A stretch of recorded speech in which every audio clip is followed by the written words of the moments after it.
आज हम लोग क्लास 11th के मैथमेटिक्स का चैप्टर 10 यानी कि स्ट्रेट लाइंस के एक्सरसाइज 10.1 के प्रॉब्लम्स को सॉल्व करने जा रहे हैं। तो आप लोग भी पेन पेपर ले लीजिए और मेरे साथ प्रॉब्लम्स को सॉल्व करते चलिए। तो सबसे पहला प्रॉब्लम है, draw a quadrilateral in the Cartesian plane. हमें कार्टेशियन प्लेन में एक क्वाड्रिलेटरल ड्रॉ करना है हुज वर्टिसेस आर दिस, जिसका वर्टिसेस, चूंकि क्वाड्रिलेटरल है तो उसके पास 4 वर्टिसेस होंगे, तो चारों वर्टिसेस का कोऑर्डिनेट दिया हुआ है।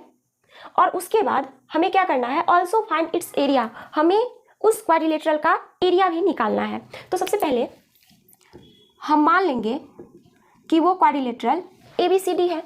लिखेंगे late ABCD with the given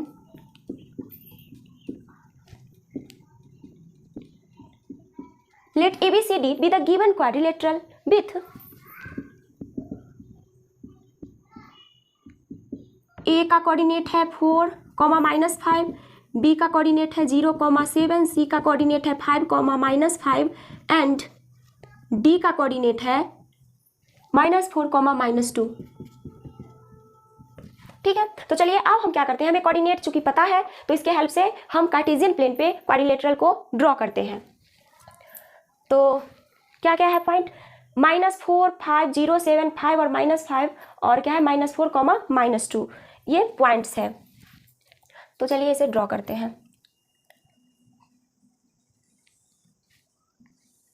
ये XY प्लेन है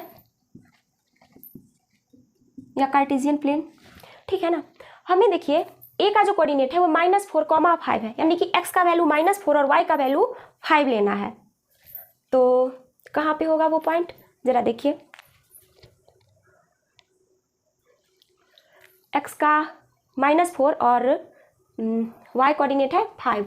तो पहले हम यहाँ पे इस तरह से ले लेंगे 1 2 3 4 5 6, 1 2 3 4 5 6 7 8, 1 2 3 4 5 6 7, 1 2 3 4 5 6 7। ये रफली फिगर मैं यहाँ पे बनाऊंगी।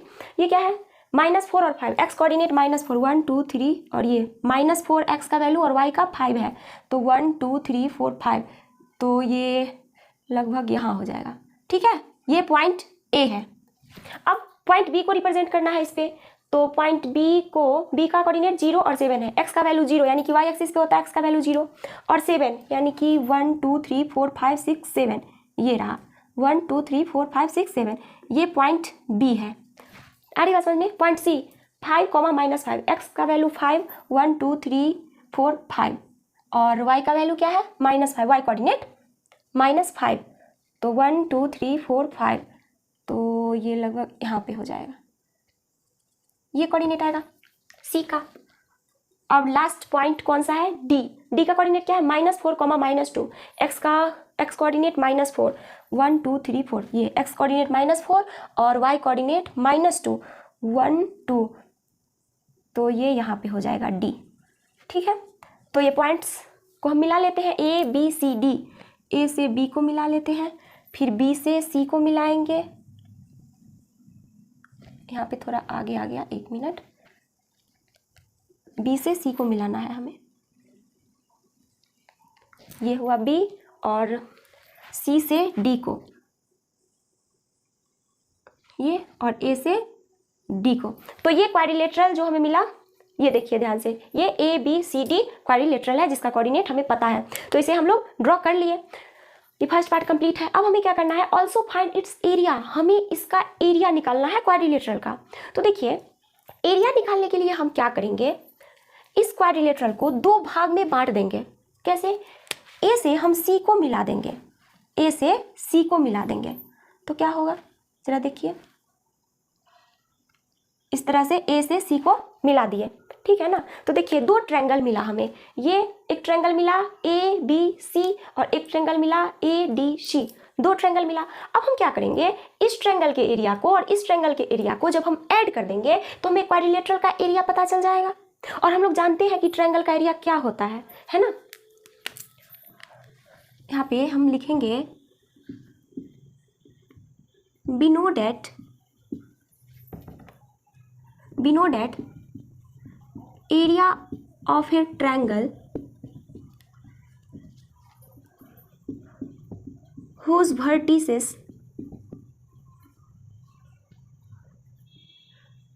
vertices are the points, या फिर मैं ये लिख सकता हूँ whose vertices are x1, y1, x2, y2 and x3, y3 is क्या होता है एरिया ऑफ ट्रायंगल। आप लोग पिछले क्लास में भी पढ़े होंगे। 1/2 मॉड अंडर x1 और उसके साथ y2 minus y3 plus x2 y3 minus y1 plus x3 y1 minus y2। ये होता है ट्रायंगल का एरिया जिसका vertices x1, y1, x2, y2 और x3, y3 हो।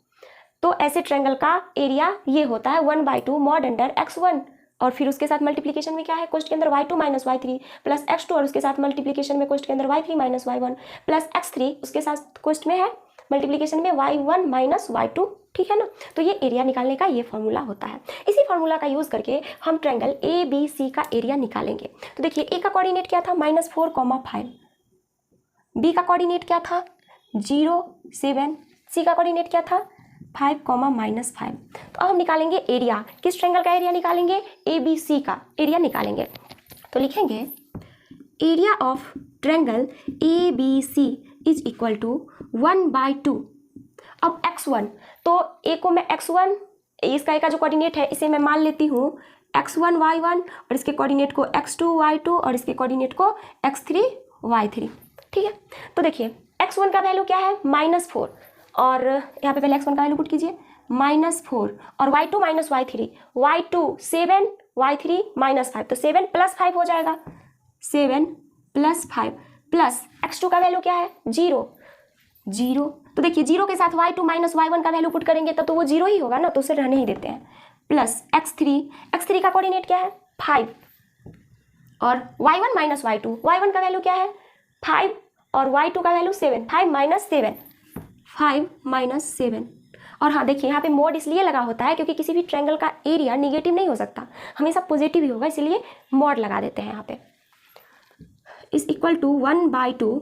अब ये देखिए -4 और 7 + 5 कितना होगा 12 और ये 7 + 5 12 और इंटू -4 -48 और ये -2 और इंटू 5 -10 इस इक्वल टू क्या हो जाएगा 1/2 इंटू, चूंकि ये मोड में है ना तो -58 ये आएगा, मोड में है तो ये 58 सिर्फ इसका वैल्यू आएगा 58/2 इज इक्वल टू क्या हो जाएगा 29। ठीक है 29 स्क्वायर यूनिट। इस 29 स्क्वायर यूनिट इसका एरिया आया ट्रायंगल ABC का। अब हम क्या करेंगे, अब हमें नेक्स्ट ट्रायंगल ADC का एरिया चाहिए। तो लिखेंगे area of triangle ADC is equal to क्या होगा। तो देखिए अब हम इसे x1 y1 माने थे, इसे x3 y3, तो अब हम D को एक बार x2 y2 मान लेंगे। इसको हम मिटा देते हैं। D का कोऑर्डिनेट क्या है -4, -2 तो इसे हम x2, y2 इस तरह से, मतलब x2 का वैल्यू -4 और y2 का वैल्यू -2। तो चलिए फिर से निकालते हैं area. Area of triangle ADC is equal to 1/2 mod under, अब x1 का वैल्यू, x1 क्या है -4 लिख देती हूँ यहाँ पे -4 और y2 माइनस y3 क्या है -2 और +5 हो जाएगा क्योंकि -y3 है ना, तो y2 का वैल्यू -2 और प्लस y3 -4 प्लस, एक मिनट, y2 का वैल्यू क्या है, ये क्या घटाना था y2 माइनस y3, तो y2 का वैल्यू है -2, y2 का वैल्यू है -2 माइनस y3 तो -y3 तो y3 का वैल्यू है -5 तो +5 हो जाएगा। अब प्लस x2 का वैल्यू क्या है -4, x2 का वैल्यू है -4 तो यहाँ पे ये प्लस साइन हटा के -4 और x2 का के साथ y3 माइनस y1, y3 क्या है y3 -5 और y1 क्या है 5, -5 हो जाएगा क्योंकि y3 माइनस y1 है तो -5 -5। ठीक है और फिर x3 क्या है, x3 5 है, 5 के साथ अब क्या लेना है x3 के साथ y1 माइनस y2, तो y1 का वैल्यू क्या है 5 और y2 का वैल्यू -2 तो 5 प्लस 2 हो जाएगा, 5 + 2, ठीक है। अब चलिए इसे कैलकुलेट करते हैं, 1/2। अब ये क्या है, 3 × -4, 3 × -4 = -12, और ये -10 × -4 + 40, और ये 35, ठीक है ना। आ रही बात समझ में। तो इसको कैलकुलेट करेंगे तो कितना होगा, जरा देखिएगा ध्यान से, 1/2 -12 + 75। आ रही बात समझ में। अब देखिए ये क्या हो जाएगा, 63 आ जाएगा, -63। अब क्या करेंगे, 63/2 इसका एरिया आ जाएगा, 63/2 स्क्वायर यूनिट। अब हमें क्या चाहिए, हमें इस टोटल का एरिया चाहिए, मतलब ये क्वाड्रिलेटरल का एरिया चाहिए। तो हम क्या करेंगे, क्वाड्रिलेटरल का एरिया निकालने के लिए लिखेंगे area of quadrilateral ABCD = area of triangle ABC + area of triangle ADC, ABC + area of triangle ADC, ठीक है। इस ट्रायंगल का एरिया और इस ट्रायंगल के एरिया को ऐड करेंगे तो क्या आया है हमें एरिया, एक बार 29 स्क्वायर यूनिट और 63/2, 29 + 63/2 स्क्वायर यूनिट, ये एरिया आया है, ठीक है। तो इसको क्या लिखेंगे, 58 + 63/2 = ये कितना हो जाएगा, 1, और ये 121/2 स्क्वायर यूनिट, ये एरिया आएगा इस क्वाड्रिलेटरल ABCD का। तो ये सॉल्यूशन कंप्लीट हो गया, तो इसे आप लोग नोट कर लीजिए। सेकेंड नंबर प्रॉब्लम क्या है, जरा उसे पढ़िए। The base of an equilateral triangle with side 2A lies along the y-axis such that the midpoint of the base is at the origin. Find vertices of the triangle. एक हमें equilateral triangle दिया हुआ है जिसका side 2A है, मतलब प्रत्येक side का लेंथ 2A है और उसका बेस y एक्सिस के अलॉन्ग है। तो हमें उस ट्रायंगल जो कि इक्विलैटरल ट्रायंगल है जिसका साइड 2A है उसका क्या चाहिए, वर्टिसेस चाहिए। और हाँ, y उसका जो बेस है ट्रायंगल का जो कि y एक्सिस के अलॉन्ग है, वो बेस कुछ इस प्रकार से है कि उसके बेस का जो मिड पॉइंट है वो ओरिजिन पे है। तो चलिए पहले हम फिगर बनाते हैं।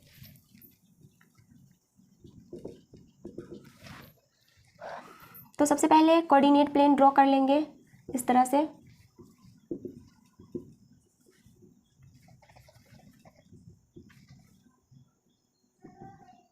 ठीक है। एक इक्विलैटरल ट्रायंगल है। इक्विलैटरल ट्रायंगल का मतलब समबाहु त्रिभुज जिसके प्रत्येक साइड का लेंथ इक्वल हो, जो कि 2A है, और उसका बेस कहाँ पे है, y एक्सिस के अलोंग है, और बेस का जो मिड पॉइंट है ना वो ओरिजिन पे है। तो ये बेस मान लेते हैं और ये है वो इक्विलैटरल ट्रायंगल, ठीक है, जिसका बेस y एक्सिस पे है और उस बेस का मिड पॉइंट ओरिजिन पे है, ठीक है। तो देखिए इधर भी बन सकता है ट्रायंगल या फिर इधर भी बन सकता है, ठीक है ना, ये भी तो हो सकती है ना, ऐसे भी तो हम फिगर बना सकते थे ना, या तो ऐसे फिगर बनेगा या ऐसे, ठीक है। तो हमें क्या चाहिए, वर्टिसेस ऑफ द ट्रायंगल, मतलब इस ट्रायंगल का वर्टिसेस चाहिए, ये वर्टिसेस और ये वर्टिसेस। जैसे अगर ये वर्टिसेस x, 0 होगा, x, 0 इसलिए क्योंकि ये x एक्सिस पे है, इसलिए x एक्सिस पे किसी भी पॉइंट का कोऑर्डिनेट x, 0 होता है, और ये x एक्सिस पे है चूंकि निगेटिव है तो इसलिए इसका कोऑर्डिनेट -x, 0 होगा, -x, 0। अब देखिए इसका कोऑर्डिनेट क्या होगा, क्योंकि ये जो लेंथ है ना ये 2A है, ये भी लेंथ 2A और ये भी लेंथ 2A होगा, ये वाला लेंथ पूरा 2A होगा, और इस 2A के मिड पॉइंट में है ओरिजिन, 2A लेंथ के मिड पॉइंट में है ओरिजिन, तो ये वाला लेंथ इतना ऊपर का A होगा और इसका भी लेंथ A होगा, है ना,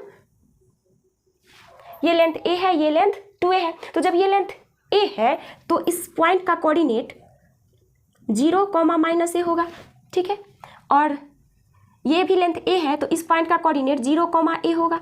अरे बात समझ में। और इसलिए क्योंकि y एक्सिस पे किसी भी पॉइंट का कोऑर्डिनेट 0, y के फॉर्म पे होता है, जहाँ पे y क्या है, A है, और यहाँ पे 0, -A इस पॉइंट का कोऑर्डिनेट है। तो देखिए दो कोऑर्डिनेट तो हमें पता है, हमें सिर्फ एक कोऑर्डिनेट बताना है, यानी कि x का वैल्यू हमें पता करना है। तो x का वैल्यू हम कैसे पता करेंगे, तो देखिए x का जो वैल्यू होगा वो ये डिस्टेंस होगा, ओरिजिन से इस पॉइंट तक का जो डिस्टेंस होगा वही तो x का वैल्यू होगा, यानी कि हमें ये डिस्टेंस चाहिए। तो ये डिस्टेंस हमें कैसे पता चलेगा, जब हम इसके स्क्वायर में से इसके स्क्वायर को माइनस करेंगे तब तो हमें ये डिस्टेंस पता चलेगा ना। जैसे अगर मान लीजिए ये a है तो OA इज और ये b है तो OA square is equal to AB square minus OB square होगा बाई पाइथागोरस थ्योरम। तो चलिए हम करते हैं इन ट्रायंगल OAB, ठीक है ना। Angle AOB is equal to 90 degree होगा, तो उसके वजह से AB square is equal to OA square plus OB square. AB square कितना है, AB का होल स्क्वायर, AB कितना है 2A का whole square is equal to OA हमें पता करना है, OA का होल स्क्वायर प्लस OB कितना है, OBA है तो A का स्क्वायर, तो ये क्या होगा 4A square is equal to OA का स्क्वायर प्लस A स्क्वायर, और यहाँ से हमें क्या मिलेगा OA का square is equal to 3A square, तो OA is equal to root under 3A square is equal to, अब देखिए OA is equal to root under 3A square, तो यहाँ से लिख सकते हैं रूट अंडर 3A, मतलब OA बोले तो x, क्योंकि OA is equal to x है तो x इज इक्वल टू हमें क्या मिला रूट अंडर 3A, तो माइनस x का क्या होगा माइनस रूट 3A, मतलब कोऑर्डिनेट जो होगा वो क्या होगा, वर्टिसेस ऑफ द ट्रायंगल क्या होगा, वो जो ट्रायंगल होगा समबाहु त्रिभुज उसका वर्टिसेस क्या क्या होगा, एक तो 0, A, एक 0, -A, और एक कोऑर्डिनेट जो होगा वो होगा प्लस माइनस रूट 3A और 0, ठीक है। क्योंकि अगर इधर ट्रायंगल बना होगा तो प्लस रूट 3A, 0 कोऑर्डिनेट होगा, और अगर इधर ट्रायंगल बना होगा तो माइनस रूट 3A, 0 कोऑर्डिनेट होगा। तो ये वर्टिसेस है इक्विलैटरल ट्रायंगल का, जिसका प्रत्येक साइड का लेंथ 2A है। आ रही बात समझ में, तो इसे आप लोग नोट कर लीजिए। थर्ड नंबर प्रॉब्लम है find the distance between points P and Q, जहाँ पे P और Q का कोऑर्डिनेट दिया हुआ है। P का कोऑर्डिनेट है x1, y1 और Q का कोऑर्डिनेट है x2, y2। तो हमें इस दोनों पॉइंट के बीच का डिस्टेंस निकालना है जब PQ is parallel to the y axis. जब PQ y एक्सिस के पैरेलल हो तो हमें PQ का लेंथ निकालना है, और जब PQ x एक्सिस के पैरेलल हो तब उस टाइम भी हमें लेंथ निकालना है PQ का। तो चलिए सॉल्व करते हैं इसे। ये है कोऑर्डिनेट एक्सिस, कोऑर्डिनेट प्लेन, ये x एक्सिस, y एक्सिस और ये ओरिजिन, ये कोऑर्डिनेट प्लेन है। अब देखिए कोऑर्डिनेट प्लेन में क्या लिखा हुआ है, PQ is parallel to the y axis. PQ जो है वो y एक्सिस के पैरेलल है, मतलब इस तरह से ये P है, ये Q है, P का कोऑर्डिनेट x1, y1 है और Q का कोऑर्डिनेट x2, y2 है। तो देखिए तो क्या होगा, व्हेन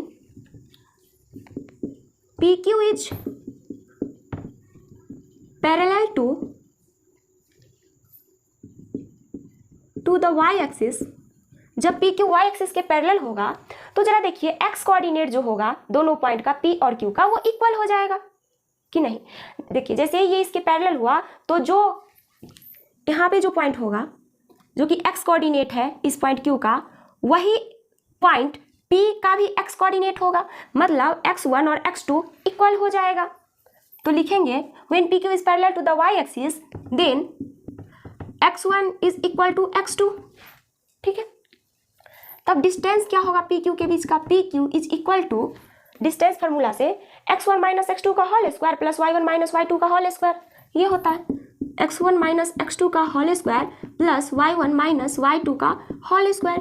लेकिन यहाँ पे हमें क्या लिखना है, x1 की जगह पे x2 पुट करें या फिर x2 की जगह पे x1, तो चलिए मैं x2 ही पुट कर देती हूँ x1 की जगह पे, x2 माइनस x2 का whole square plus y1 minus y2 का होल स्क्वायर। अब देखिए x2 से x2 कैंसिल, यानी कि 0 का स्क्वायर 0 ही होगा, तो यहाँ से हमें PQ is equal to root under y1 minus y2 का होल स्क्वायर आएगा।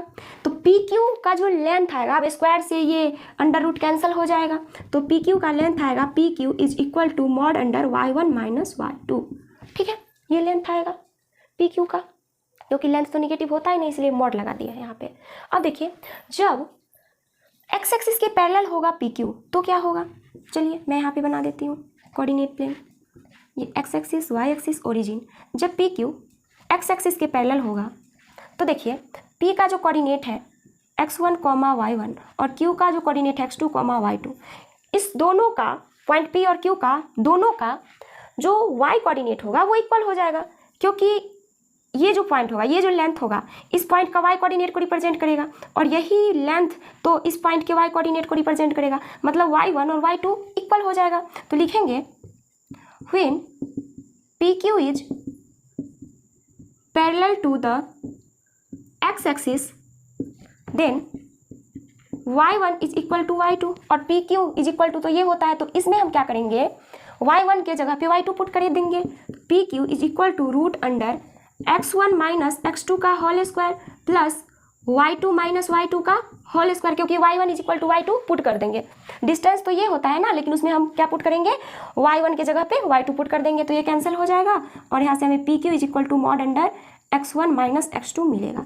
तो ये PQ आ जाएगा। तो जब PQ x एक्सिस के पैरेलल होगा तो ये आएगा PQ का वैल्यू, और जब PQ y एक्सिस के पैरेलल होगा तो ये आएगा PQ का वैल्यू। आ रही बात समझ में? तो इसे आप लोग नोट कर लीजिए। Next problem, question number 4, find the point on the x axis which is equal distance from the points 7,6 and 3,4। मतलब क्या पूछ रहा है हमसे, हमें x एक्सिस पे वो पॉइंट चाहिए, x एक्सिस पे हमें वो पॉइंट चाहिए, x एक्सिस पे वो पॉइंट चाहिए जो इस पॉइंट और इस पॉइंट से इक्वल दूरी पे हो, ठीक है ना। तो देखिए x एक्सिस पे जब हम कोई भी पॉइंट लेते हैं तो उसका कोऑर्डिनेट x, 0 के फॉर्म में लेते हैं, है ना, क्योंकि x एक्सिस पे किसी पॉइंट का कोऑर्डिनेट x, 0 होता है, क्योंकि y का वैल्यू x एक्सिस पे कुछ नहीं 0 लेंगे, ठीक है। तो x एक्सिस पे हमें वो पॉइंट लेना है जो कि हमें x एक्सिस पे वो पॉइंट लेना है जो कि इस पॉइंट और इस पॉइंट से इक्वल दूरी पे है, ठीक है, और उसका कोऑर्डिनेट हमें चाहिए। तो देखिए ये पॉइंट जो है इससे और इससे इक्वल दूरी पे है, 7, 6 और 3, 4 से। तो देखिए हम क्या करेंगे, डिस्टेंस निकालेंगे, distance between the point 7, 6 and x0 जो होगा, क्योंकि ये पॉइंट और ये पॉइंट के बीच का डिस्टेंस इस पॉइंट और इस पॉइंट के बीच के डिस्टेंस के इक्वल है, तो हम लिखेंगे distance between point 7, 6 and x, 0 is equal to the distance between 3, 4 and x, 0। तो चलिए लिखते हैं,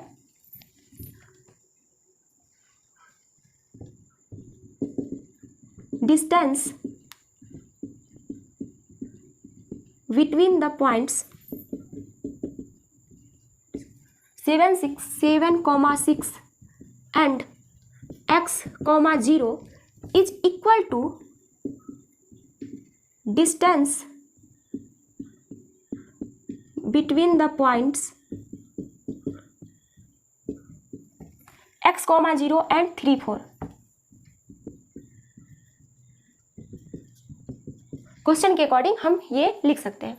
अब देखिए distance between the point 7, 6 and x, 0, ये डिस्टेंस कैसे निकालेंगे, तो लिखेंगे distance between the points 7, 6 and x, 0 is equal to 7 minus x का होल स्क्वायर, मतलब x1 माइनस x2 का होल स्क्वायर प्लस 6 माइनस 0 का होल स्क्वायर, 7 माइनस x का होल स्क्वायर प्लस 6 माइनस 0 का होल स्क्वायर, ठीक है ना।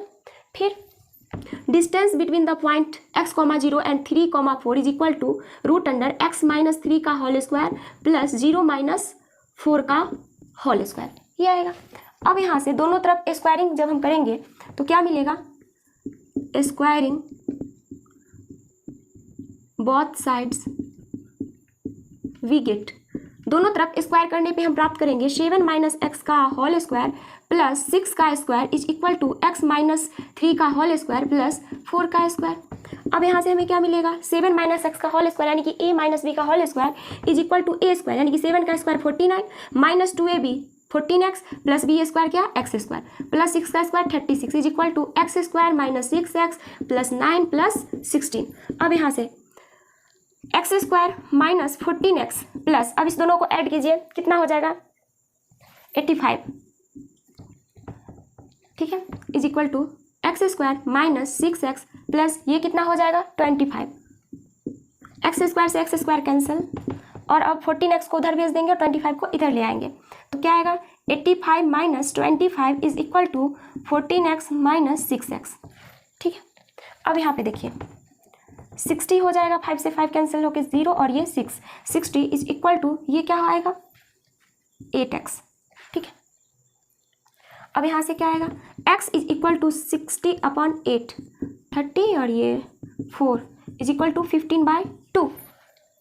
तो वो जो पॉइंट है x एक्सिस पे उसका कोऑर्डिनेट जो होगा वो कोऑर्डिनेट क्या होगा, 15/2, 0। आ रही बात समझ में? यहाँ पे x का वैल्यू 15/2 आया है ना, इसका मतलब x एक्सिस पे वो पॉइंट 15/2, 0 होगा जिसका डिस्टेंस इस पॉइंट और इस पॉइंट से इक्वल है। ठीक है, तो इसे आप लोग नोट कर लीजिए। नेक्स्ट प्रॉब्लम, क्वेश्चन नंबर 5 क्या है, देखिए जरा। Find the slope of a line which passes through the origin and mid point of the line segment joining the points P and B। P का कोऑर्डिनेट और B का coordinate दिया हुआ है। अब देखिए क्या दिया हुआ, हमें उस लाइन का स्लोप चाहिए जो कि ओरिजिन से और इस दोनों पॉइंट को मिलाने वाली लाइन सेगमेंट के मिड पॉइंट से होके पास करती है।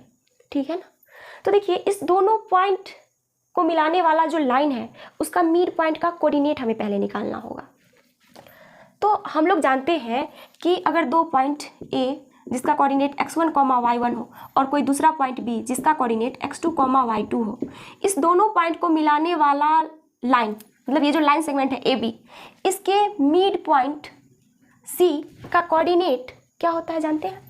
इस पॉइंट C का x कोऑर्डिनेट जब हम फर्स्ट पॉइंट के x कोऑर्डिनेट को और सेकंड पॉइंट के फर्स्ट कोऑर्डिनेट को ऐड करके उसमें 2 से डिवाइड करेंगे तो इस पॉइंट का हमें x कोऑर्डिनेट मिलेगा, यानी कि x1 + x2/2 इसका x कोऑर्डिनेट होगा और इसका y कोऑर्डिनेट इस दोनों पॉइंट के y कोऑर्डिनेट को ऐड करके उसमें 2 से डिवाइड करेंगे तो वो इस पॉइंट का y कोऑर्डिनेट होगा। आ रही बात समझ में? मतलब इस दोनों पॉइंट से मिलाने वाले जो ये लाइन सेगमेंट है उसके मिड पॉइंट का कोऑर्डिनेट ये होता है। अब हमें क्या दिया हुआ है, पॉइंट P और पॉइंट B के मिड पॉइंट से लाइन पास करती है, तो हमें पहले क्या करना होगा, P और B को मिलाने वाला जो लाइन है उसका मिड पॉइंट निकालना होगा। P और B से जो लाइन सेगमेंट बन रहा है तो उसका हमें मिड पॉइंट चाहिए। तो देखिए ये पॉइंट P कहाँ पे होगा, 0 और -4 यहाँ पे ले लेती हूँ। कौन सा, P जिसका कोऑर्डिनेट क्या है 0, -4 और B यहाँ पे लगभग 8, 0 है। ठीक है, B का कोऑर्डिनेट। अब इसको मिलाने वाला जो लाइन सेगमेंट है PB के मिड पॉइंट का कोऑर्डिनेट क्या होगा, C का कोऑर्डिनेट क्या होगा।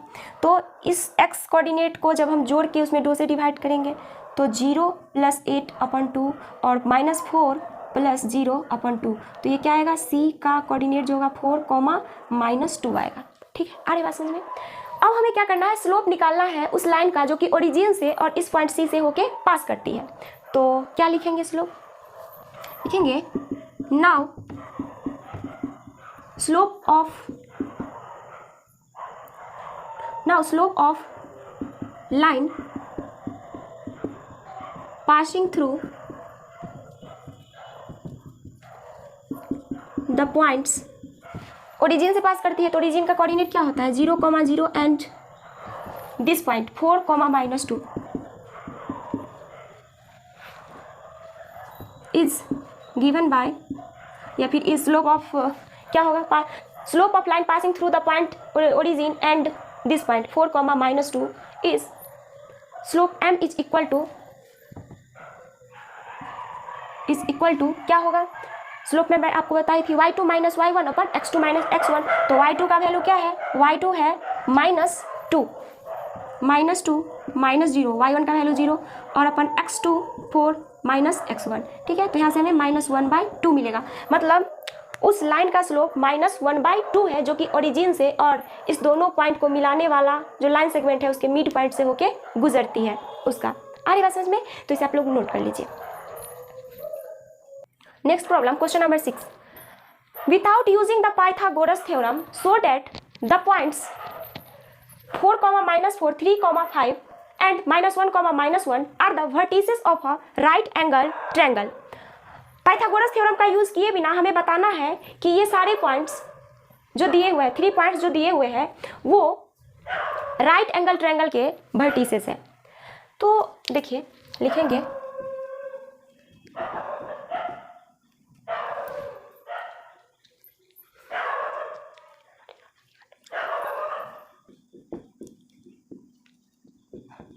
the vertices of the given triangle are the vertices of the given triangle are A 4, -4, B 3, 5 and C 1, -1। ठीक है। अब देखिए हमें दिखाना है कि ABC जो है वो क्या है, ट्रायंगल ABC एक राइट एंगल्ड ट्रायंगल है। तो इसके लिए क्या करेंगे हम लोग कि ABC एक राइट एंगल ट्रायंगल है, ये दिखाने के लिए हमें क्या करना पड़ेगा, मतलब राइट एंगल ट्रायंगल तो इस तरह से होता है ना, तो हमें दिखाना पड़ेगा कि एक साइड जो है एक साइड पे परपेंडिकुलर है, मतलब इस साइड का स्लोप इस साइड के स्लोप के साथ जब उसका हम मल्टीप्लाई करेंगे तो वो -1 आना चाहिए, है ना। तो हम क्या करेंगे, स्लोप निकालेंगे पहले तीनों साइड का, मतलब AB का स्लोप निकालेंगे, BC का स्लोप निकालेंगे और AC का स्लोप निकालेंगे, ठीक है। और देखेंगे कि क्या किसी दो के स्लोप को मल्टीप्लाई करने पे -1 आ रहा है क्या।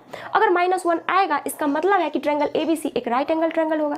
जैसे अगर मान के चलिए A है, ये B है और ये C है, अगर AB का स्लोप m1 आता है और AC का स्लोप m2 आता है तो m1 × m2 = -1 आएगा। और अगर ये -1 आया इसका मतलब ABC एक राइट एंगल ट्रायंगल है। तो सबसे पहले हम क्या करेंगे, स्लोप निकालेंगे AB का, BC का और AC का। तो स्लोप कैसे निकालते हैं, तो हम लोग जानते हैं, क्या जानते हैं, we know that the slope m of the non-vertical line passes through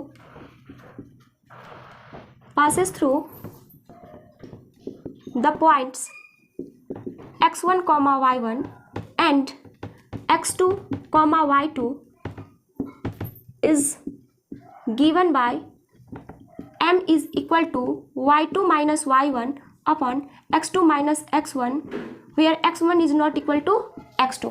इस तरह से हम जानते हैं कि किसी दो point x1, y1 and x2, y2 से गुजरने वाली लाइन का स्लोप ये होता है। तो AB का स्लोप क्या होगा, देखिए, therefore स्लोप ऑफ AB का स्लोप क्या होगा, y2 minus y1 मतलब 5 -4 क्या होगा अपन x2 minus x1 3 - 4 = 9/1, ठीक है। अब BC का स्लोप निकालते हैं। Slope of BC is equal to y2 minus y1 -1 -5 upon x2 minus x1 -1 -3 is equal to क्या होगा, -6 upon -4 is equal to -3/2, ठीक है ना। अब slope of AC y2 minus y1 -1 -4 y2 minus y1 +4 हो जाएगा और x2 minus x1 -1 -4 ये हो जाएगा x2 minus x1। देखिए यहाँ पे कोऑर्डिनेट -4 नहीं था, 4 था, तो उसके अकॉर्डिंग स्लोप AB का ये आया -1, BC का स्लोप 3/2 और AC का slope -5 upon -5 is equal to 1 होगा। तो आप यहाँ पे देख सकते हैं कि स्लोप ऑफ AB -1 आया है जबकि स्लोप ऑफ AC 1 आया है। तो जब इस दोनों के स्लोप को मल्टीप्लाई करेंगे तो -1 आएगा, इसका मतलब है कि AB AC के परपेंडिकुलर है। तो हम लिखेंगे यहाँ पे here slope of AC into slope of AB is equal to -1। So AB is perpendicular to AC या AC is perpendicular to AB या फिर AB and AC are perpendicular to each other। और जब AB AC एक दूसरे पे perpendicular है तो इसका मतलब है कुछ इस तरह से फिगर होगा AB AC, ठीक है ना, ये फिगर होगा। तो इसका मतलब है कि ट्रायंगल ABC एक राइट एंगल ट्रायंगल है, ठीक है, क्योंकि एक साइड एक पे परपेंडिकुलर है, इसका मतलब क्या है, triangle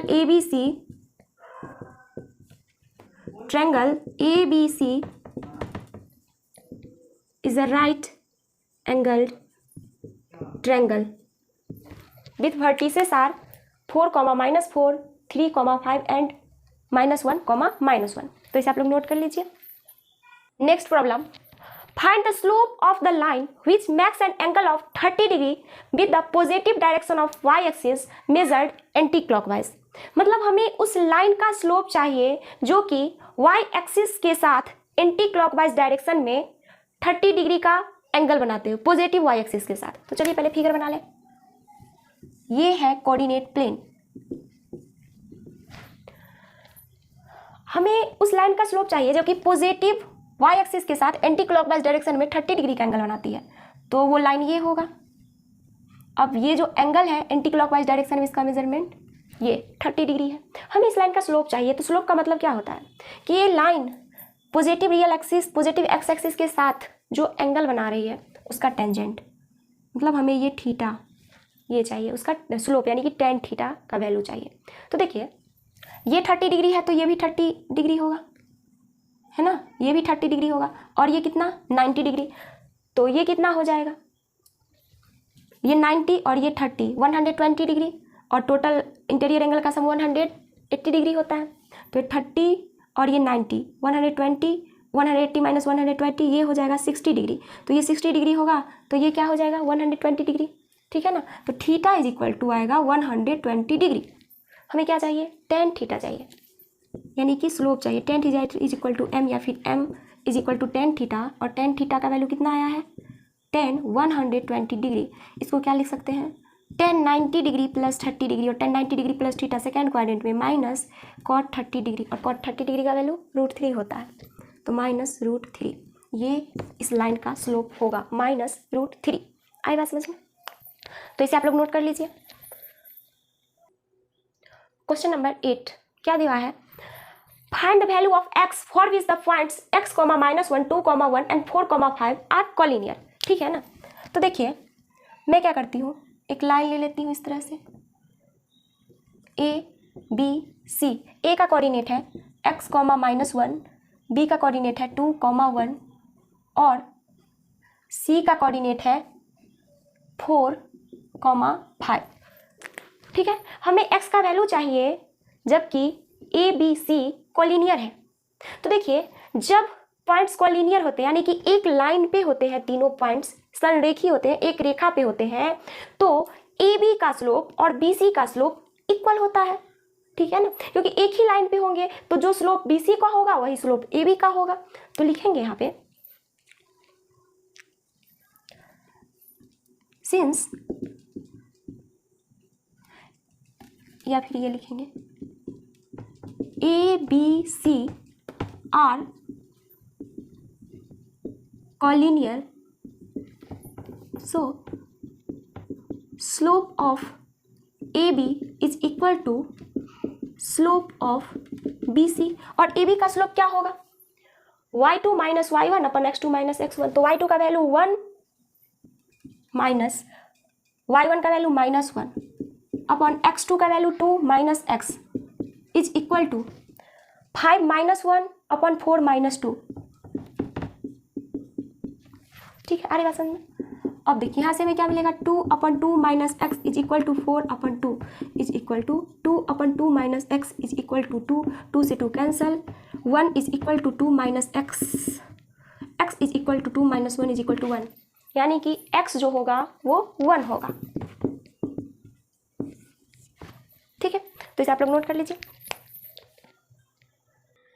next problem, without using the distance formula so that the points -2, -1, 4, 0, 3, and -3, 2 are the vertices of a parallelogram. हमें ये दिखाना है कि ये जो वर्टिसेस दिए हुए हैं वो पैरेलेलोग्राम के वर्टिसेस है डिस्टेंस फार्मूला का यूज किए बिना। तो देखिए हम इसका सॉल्यूशन कैसे करेंगे, हम लिखेंगे late points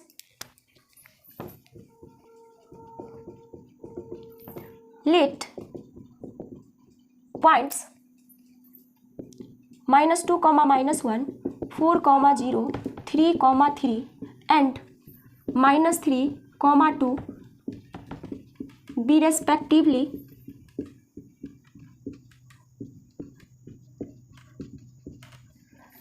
denoted by A, B, C and D। ठीक है, तो चलिए हम फिगर बना लेते हैं पैरेललोग्राम का।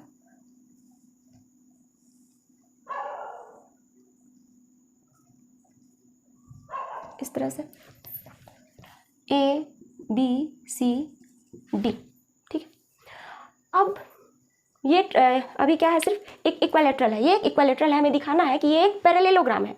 तो इसके लिए हम क्या करेंगे, ये इक्विलैटरल एक पैरेललोग्राम है, ये दिखाने के लिए हम लाइन ए बी के स्लोप, ये जो लाइन सेगमेंट है ए बी, उसके स्लोप को निकालेंगे और फिर डी सी के स्लोप को निकालेंगे और देखेंगे कि क्या ए बी और सी डी का स्लोप इक्वल है। अगर ए बी और सी डी का स्लोप इक्वल है तो ए बी सी डी के पैरेलल है। फिर क्या करेंगे, बी सी का स्लोप निकालेंगे और ए डी का स्लोप निकालेंगे, और यदि वो दोनों स्लोप इक्वल आ गया, इसका मतलब बी सी और ए डी आपस में पैरेलल है। और जब अपोजिट साइड्स पैरेलल हो किसी भी क्वाड्रिलेटरल का तो वो एक पैरेललोग्राम होता है। ठीक है ना, both opposite pairs of sides जो होते हैं अगर वो पैरेलल हो जाए तो वो क्वाड्रिलेटरल एक पैरेललोग्राम होता है। तो सबसे पहले हम क्या करेंगे, सबका स्लोप निकालेंगे। लिखेंगे स्लोप ऑफ ए बी, ए का कोऑर्डिनेट क्या है -2, -1, बी का कोऑर्डिनेट 4, 0, सी का कोऑर्डिनेट 3, 3 और डी का कोऑर्डिनेट -3, 2। ठीक है, तो ए बी का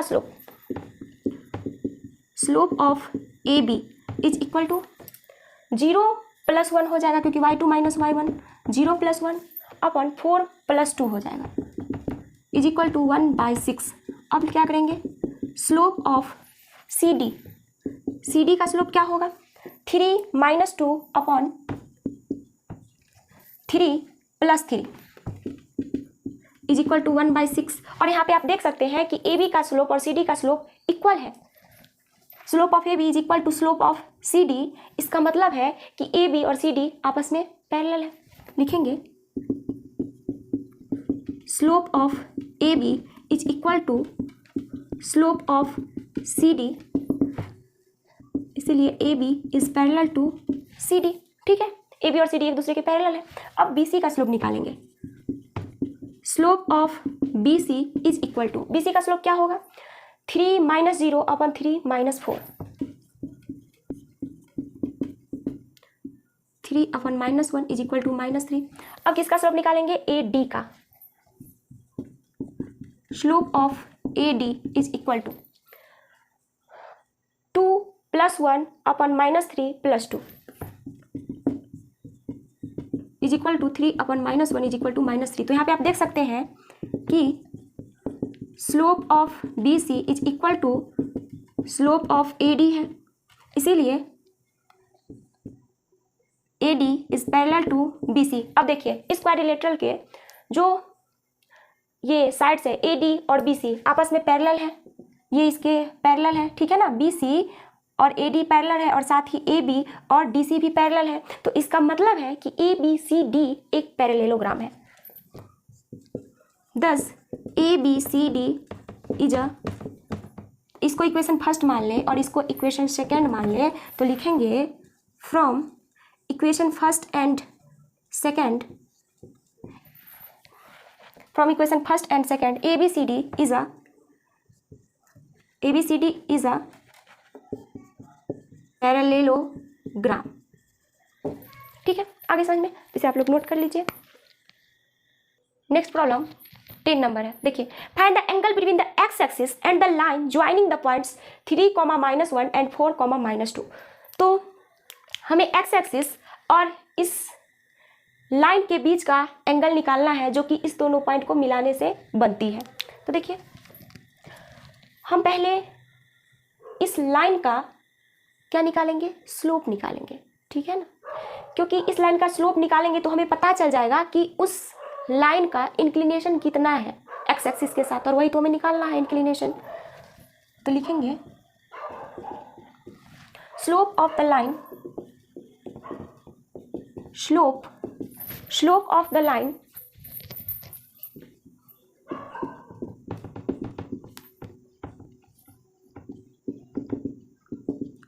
joining the points 3, -1 and 4, -2 is m is equal to y2 minus y1 minus 2 plus 1 upon x2 minus x1 4 minus 3 is equal to -1। ठीक है, स्लोप ये आया।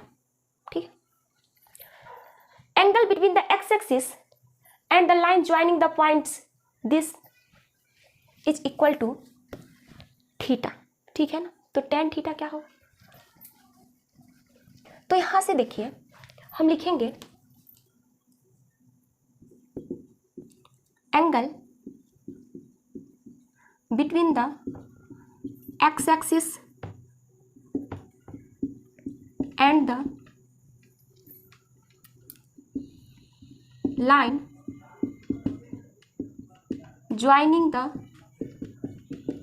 Points 3, -1 and 4, -2 is given by tan theta is equal to, tan theta से हमें पता चलेगा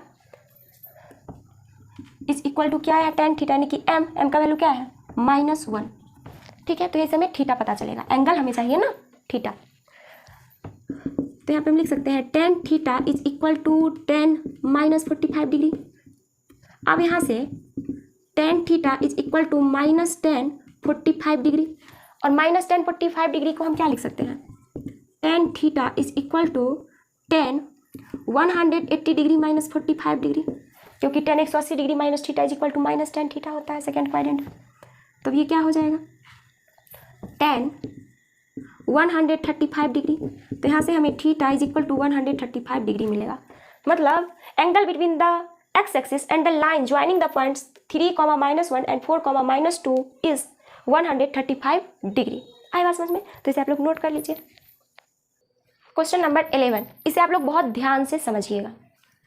the slope of a line is double of the slope of another line. एक line का स्लोप दूसरे लाइन के स्लोप का डबल है। ठीक है, if tangent of the angle between them is 1/3, और दोनों लाइन के बीच का जो एंगल है उसका टेंजेंट, अगर दोनों लाइन के बीच का एंगल थीटा है तो tan थीटा 1/3 दिया हुआ है। Find the slopes of the lines, तो हमें लाइंस का स्लोप्स चाहिए। ठीक है, तो चलिए सॉल्यूशन करते हैं इसका। मान लेते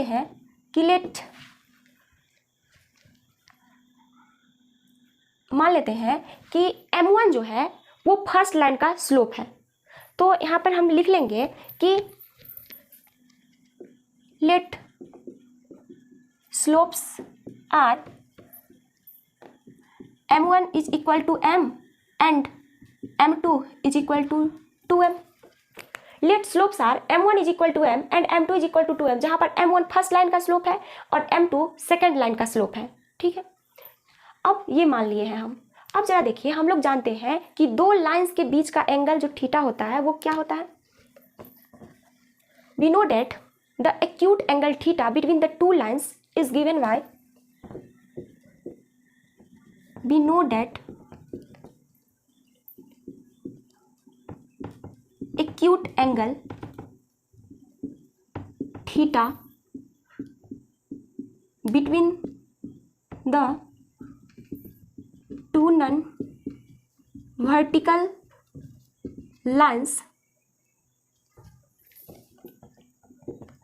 with slopes m1 and m2 is given by tan theta is equal to mod under m2 minus m1 upon 1 plus m1 into m2। ठीक है, ये होता है फॉर्मूला। तो देखिए, अब हम क्या करेंगे, m2 की जगह पे क्या पुट करेंगे 2m, और m1 की जगह पे क्या पुट करेंगे m। ठीक है ना, तो चलिए इसमें पुट करते हैं। लिखेंगे put m2 is equal to 2m and m1 is equal to m। इसको इक्वेशन फर्स्ट मान लेते हैं। In first we get tan theta is equal to m2 का वैल्यू 2m और m1 का value m upon 1 plus m1 into m2 यानी कि 2m into m, ये आएगा। tan theta is equal to m upon 1 plus 2m² का mod होगा, ठीक है। और जब मॉड हटता है तो एक बार प्लस में टर्म आता है और माइनस में, जैसे 4 का मॉड का मतलब है -2 और +2, ठीक है ना।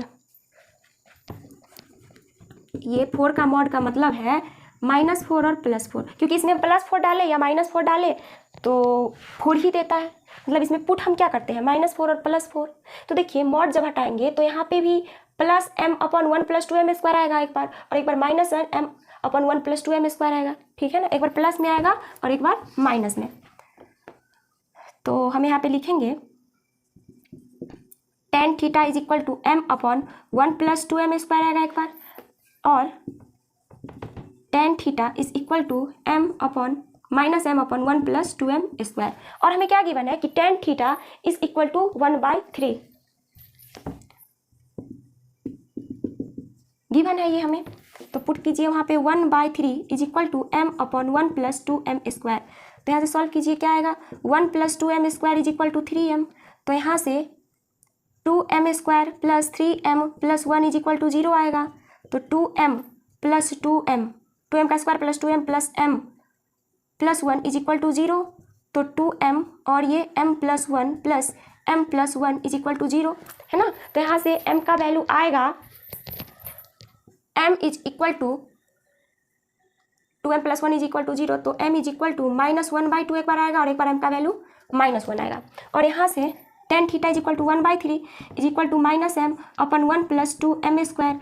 तो यहाँ से क्या आएगा 1 + 2m² is equal to -3m। तो क्या आएगा 2m² + 3m + 1 is equal to 0, ठीक है ना। यहाँ पे देखिए -3m आना चाहिए था, ठीक है ना।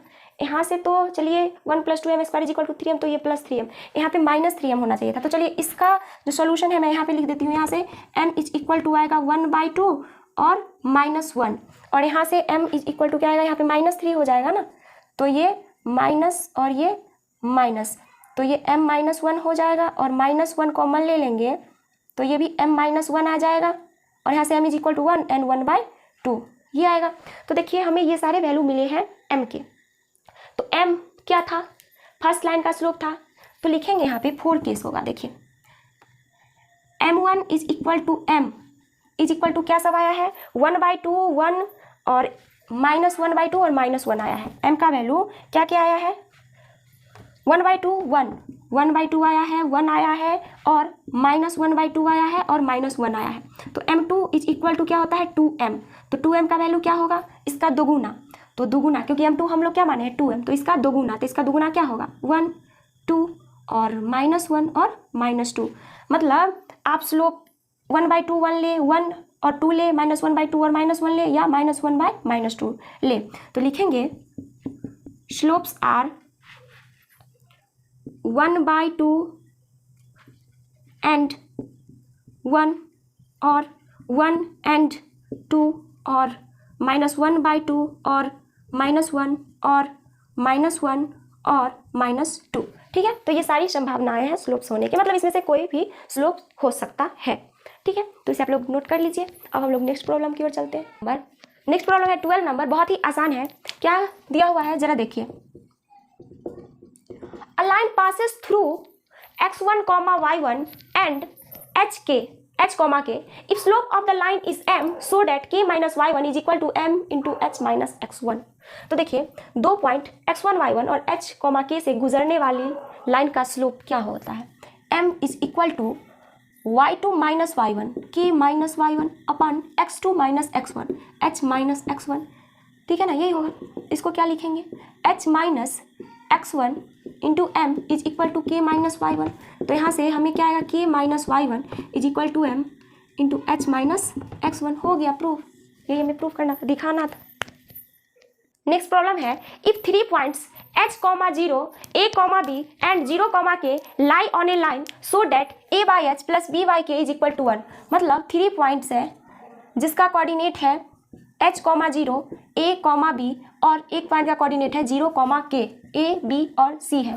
तो देखिए ये तीनों पॉइंट्स एक लाइन पे है, तीनों पॉइंट्स एक लाइन पे है इसका मतलब है कि ए बी का स्लोप और बी सी का स्लोप इक्वल होगा, क्योंकि कोलिनियर पॉइंट्स है ए बी और सी।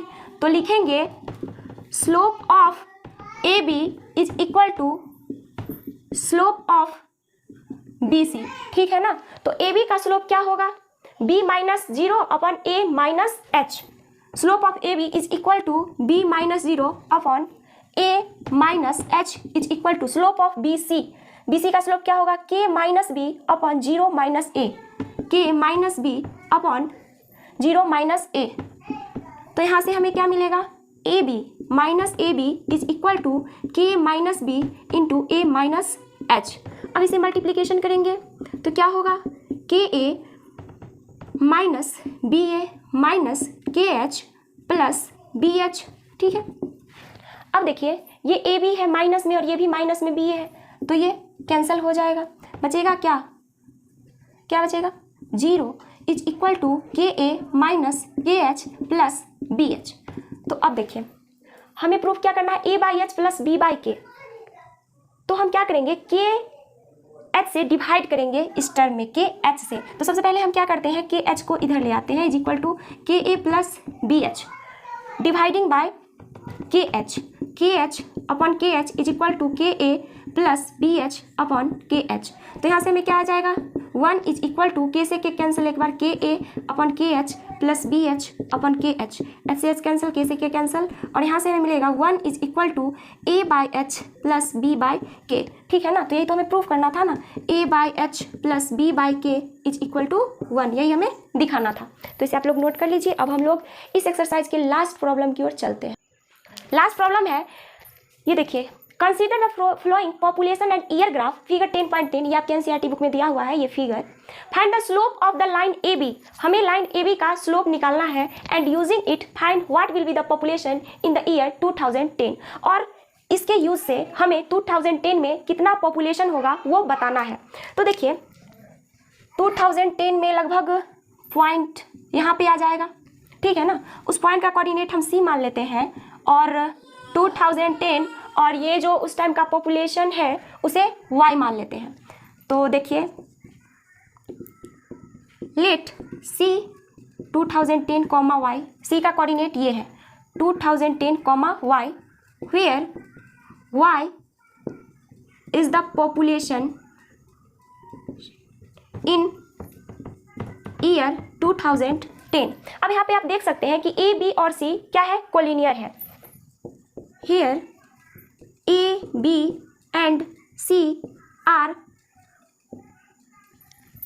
कोलिनियर, और इसीलिए क्या होगा, slope of A B is equal to slope of B C, ये होगा। तो ए बी का स्लोप क्या होगा, ए बी का स्लोप मैं यहाँ से लिखना स्टार्ट करती हूँ। ए बी का स्लोप y2 माइनस y1 यानी कि 97 minus 92, y2 minus y1 upon x2 minus x1, 1995 minus 1985 is equal to bc का स्लोप क्या होगा, y2 minus y1, y minus 97 upon x2 minus x1, 2010 minus 1995, ठीक है ना। अरे बात, अब देखिए ये क्या आ जाएगा 5, और ये क्या होगा 10 is equal to y minus 97 upon, अब ये क्या होगा, इसका ये कितना हो जाएगा 15। तो ये 1/2 is equal to y minus 97 upon 15। तो ये 15/2 is equal to y minus 97। तो यहाँ से आएगा y is equal to 97 plus 15/2। तो 15/2 को हम क्या लिख सकते हैं 7.5। तो यहाँ से ये क्या आ जाएगा 104.5, और चूंकि y क्या है, पॉपुलेशन है 2010 का, तो ये कितना करोड़।